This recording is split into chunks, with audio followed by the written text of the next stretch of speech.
The rain had been falling since morning, drumming softly against the roof of Ao's house.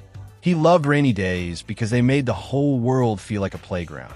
When the puddles began to gather in the yard, he ran to the veranda with excitement shining in his eyes. "Ao, don't go too far," his older sister, Zainab, called after him. "I won't," he shouted back, already folding a sheet of paper he had taken from his school notebook. Ao had watched videos about making paper boats, and he believed he was a natural. He folded the corners carefully, pressed the edges sharp with his thumb, and smiled proudly at the small boat sitting in his hands. "It's perfect," he whispered to himself. He placed it gently into the largest puddle near the gate.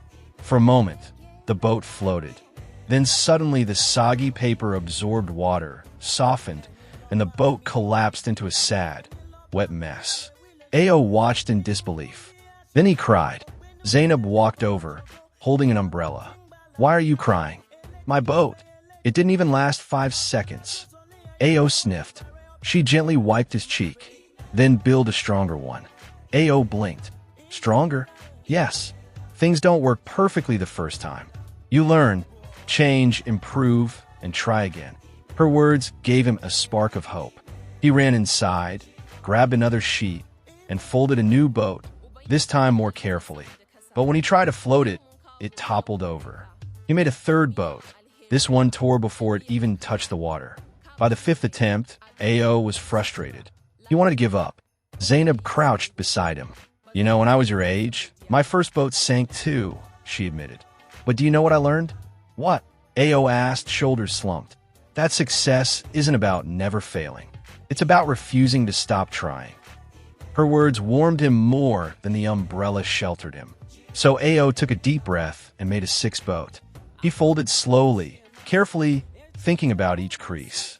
He used slightly thicker paper this time, remembering how quickly the thin sheets had softened. When he finished, he held the boat with both hands as if it were fragile treasure. "Ready?" Zainab asked. "Ready." Ao placed the boat on the puddle. It floated.